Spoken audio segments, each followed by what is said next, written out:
नमस्कार दोस्तों, कैसे हो आप सब? उम्मीद करती हूँ कि आप सब अच्छे होंगे। तो दोस्तों, स्वागत है आपका अपने YouTube चैनल पारुल त्यागी पर। दोस्तों, आज हम बात करेंगे चातुर्मास के बारे में, क्योंकि हरिशयनी एकादशी से चातुर्मास प्रारंभ हो चुका है और चातुर्मास की विशेष बातें हम आपसे कहेंगे। चातुर्मास से जुड़ी पौराणिक कथाएं भी कहेंगे और चातुर्मास में स्नान, दान, जप, होम, स्वाध्याय और देव पूजन कैसे किया जाता है उसके बारे में बताएंगे। चातुर्मास में क्या करना चाहिए, क्या नहीं करना चाहिए, ये हम बताएंगे आपको एक कथा के माध्यम से। तो आइए दोस्तों, देरी नहीं करते हैं। श्री कृष्ण कहते हैं, हर बात हृदय पर लगाओगे तो रोते रह जाओगे। इसीलिए जो जैसा है उसके साथ वैसा ही बर्ताव कीजिए। लोग आपको महत्व नहीं देते, वे महत्व देते हैं आपकी स्थिति और परिस्थितियों को। लेकिन आप उन्हें अपना बनाते हैं और अपना समझने की भूल करते हैं। मौन क्रोध की सर्वोत्तम चिकित्सा है। अपने खिलाफ की जाने वाली बातों को हमेशा खामोशी से सुन लीजिए। मेरा यकीन मानिए, वक्त बहुत बेहतरीन जवाब देगा। हरे राम हरे राम, हरे कृष्णा। तो आइए दोस्तों, अब सुनते हैं चातुर्मास के बारे में। चातुर्मास में वर्ष के 4 महीने आते हैं: सावन, भादो, कुआर और कार्तिक। सावन, भाद्र, अश्विन और कार्तिक मास।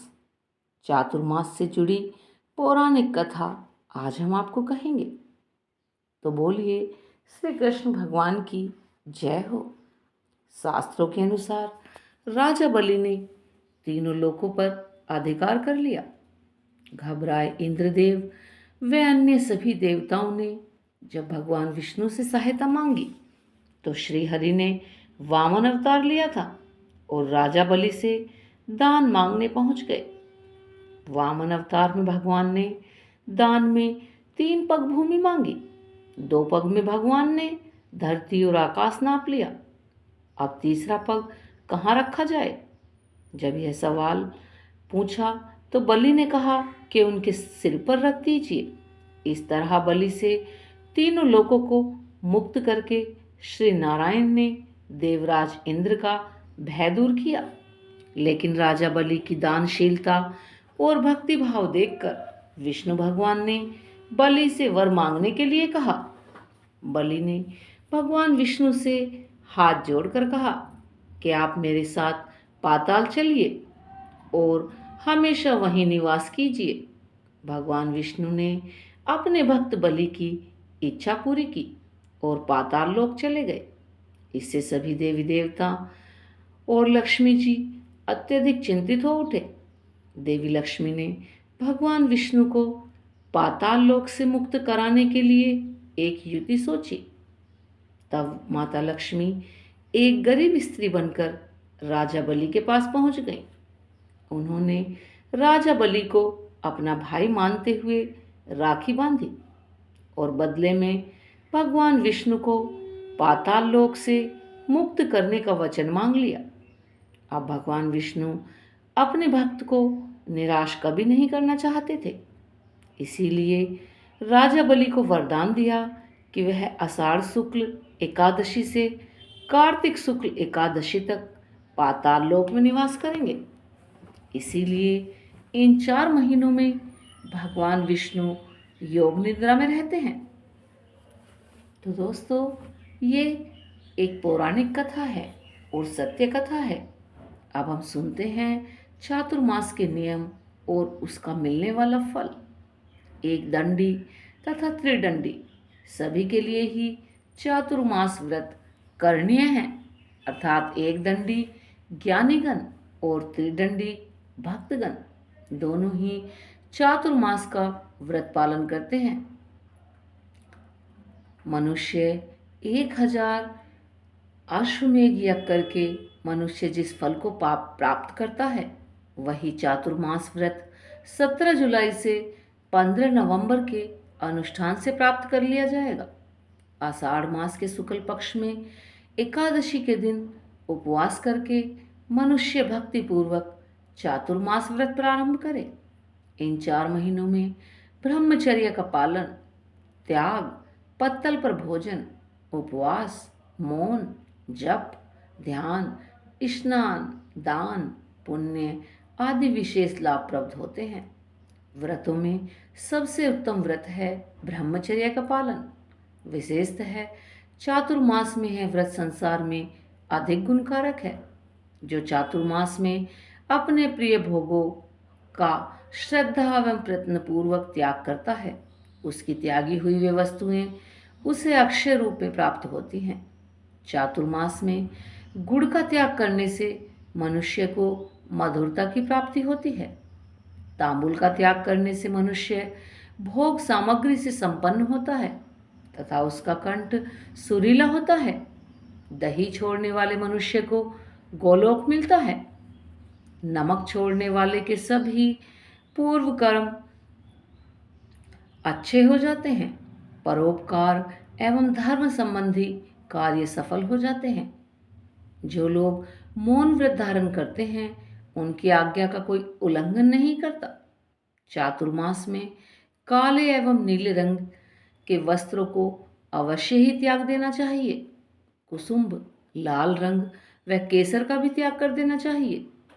आषाढ़ मास के शुक्ल पक्ष की एकादशी 17 जुलाई को श्री हरि के योग निद्रा में प्रवृत्त हो जाने पर मनुष्य 4 मास अर्थात कार्तिक की पूर्णिमा 15 नवंबर तक भूमि पर शयन करे।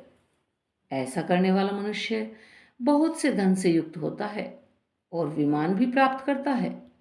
जो भगवान जनार्दन के शयन करने पर शहद का सेवन करता है उसे महान पाप लगता है। चातुर्मास में अनार, नींबू, नारियल तथा मिर्च, उड़द और चने का भी त्याग कर देना चाहिए। चातुर्मास्य में परनिंदा विशेष रूप से त्याग कीजिए। परनिंदा को सुनने वाला भी महापापी होता है। चातुर्मास में तांबे के पात्र में भोजन विशेष रूप से त्याग है। कांसे के बर्तनों का त्याग करके मनुष्य अन्य अन्य धातुओं के पात्रों का उपयोग करे। अगर कोई धातु पात्र का भी त्याग करके पलाश पत्र, मदार पत्र या वट पत्र की पत्तल में भोजन करे तो इसका उसको अनुपम फल मिलता है। अन्य किसी प्रकार का पात्र ना मिलने पर मिट्टी का पात्र ही उत्तम है तथा स्वयं ही पलाश के पत्ते लाकर उसकी पत्तल बना लीजिए और उससे भोजन पात्र का कार्य ले। पलाश के पत्तों से बनी पत्तल में किया गया भोजन चंद्रायन व्रत एवं एकादशी व्रत के समान पुण्य प्रदान करने वाला माना गया है। प्रतिदिन एक समय भोजन करने वाला पुरुष अग्निष्ठ यज्ञ के फल का भागी होता है। पंचगव्य सेवन करने वाले मनुष्य को चंद्रायन व्रत का फल मिलता है। यदि धीर पुरुष चातुर्मास में नित्य परिमित अन्न का भोजन करता है तो उसके सब पातकों का नाश हो जाता है और वह बैकुंठ धाम को पाता है। चातुर्मास में केवल एक ही अन्न का भोजन करने वाला मनुष्य रोगी नहीं होता। जो मनुष्य चातुर्मास में केवल दूध पीकर अथवा फल खाकर रहता है उसके सहस्त्र पाप तत्काल विलीन हो जाते हैं। जो चातुर्मास में भगवान विष्णु के आगे खड़ा होकर पुरुष सूक्त का पाठ करता है उसकी बुद्धि बढ़ती है। कैसी भी दब्बू विद्यार्थी हो वह भी बुद्धिमान बनेगा। चातुर्मास सब गुणों से युक्त समय है। इसमें धर्मयुक्त श्रद्धा से शुभ कार्यों का अनुष्ठान करना चाहिए। देवसैनी एकादशी 17 जुलाई से देवउठनी एकादशी 12 नवंबर तक उक्त धर्मों का साधन एवं नियम महान फल देने वाला है। चातुर्मास में भगवान नारायण योग निद्रा में शयन करते हैं। इसीलिए 4 मास शादी, विवाह, सकाम, यज्ञ नहीं होते। ये मास तपस्या करने के हैं। चातुर्मास में योगाभ्यास करने वाला मनुष्य ब्रह्म पद को प्राप्त होता है। और तो और नमो नारायण का जप करने से 100 गुना फल की प्राप्ति होती है। यदि मनुष्य चातुर्मास में भक्ति पूर्वक योग के अभ्यास में तत्पर ना हुआ तो निसंदेह उसके हाथ से अमृत का कलश गिर गया मानो। जो मनुष्य नियम, व्रत अथवा जप के बिना चौमासा बिताता है वह मूर्ख है। चतुर्मास में विशेष रूप से जल की शुद्धि होती है। उस समय तीर्थ और नदी आदि में स्नान करने का विशेष महत्व है। नदियों के संगम में स्नान के पश्चात पितरों एवं देवताओं का तर्पण करके जप हवन आदि करने से अनंत फल की प्राप्ति होती है। जो मनुष्य जल में तिल और आंवले का मिश्रण अथवा बिल्व पत्र डालकर ओम नमः शिवाय का 4-5 बार जप करके उस जल से स्नान करता है उसे नित्य महान पुण्य प्राप्त होता है। चातुर्मास में अन्न, जल, गो का दान, प्रतिदिन वेद पाठ और हवन ये सब महान फल देने वाले हैं। सधर्म, सत्कथा, सत्पुरुषों की सेवा, संतों के दर्शन, भगवान विष्णु का पूजन आदि सत्कर्मों में संलग्न रहना और दान में अनुराग होना ये सब बातें चातुर्मास में दुर्लभ बताई गई हैं। चतुर्मास में दूध, दही, घी एवं मट्ठे का दान महाफल देने वाला होता है। जो चतुर्मास में भगवान की प्रीति के लिए विद्या, गाय व भूमि का दान करता है वह अपने पूर्वजों का उद्धार कर देता है। विशेष चतुर्मास में अग्नि में आहुति, भगवत भक्त एवं पवित्र ब्राह्मणों को दान और गायों को भली भांति उनकी सेवा करना, पूजा करनी चाहिए। चतुर्मास में जो स्नान, दान, जप, हवन, स्वाध्याय और देव पूजन किया जाता है, कथा कही जाती है या कथा सुनाई जाती है या पढ़ी जाती है, वह सब अक्षय हो जाती है। जो एक अथवा दोनों समय पुराण सुनता है, कथा सुनता है, सुनाता है या पढ़ता है, वह सभी पापों से मुक्त होकर भगवान विष्णु के धाम को जाता है। जो भगवान के शयन करने पर विशेषतः उनके नाम का कीर्तन और जप करता है उसे कोटि कोटि गुना फल प्राप्त होता है। ये सब जानकारी पद्म पुराण के उत्तरखंड, स्कंद पुराण के ब्रह्मखंड एवं नागरखंड उत्तरार्धर से संकलित है। तो दोस्तों, आपको हमारी वीडियो कैसी लगती हैं प्लीज़ हमें कमेंट करके बताया करें। और अगर आपको हमारी वीडियो अच्छी लगती हैं तो प्लीज़ लाइक करें, शेयर करें और जिन्होंने अभी तक हमारे चैनल को सब्सक्राइब नहीं किया है वो हमारे चैनल को सब्सक्राइब करें। और हाँ, ऐसी ही वीडियो देखने के लिए हमारे चैनल पर बने रहें। धन्यवाद दोस्तों।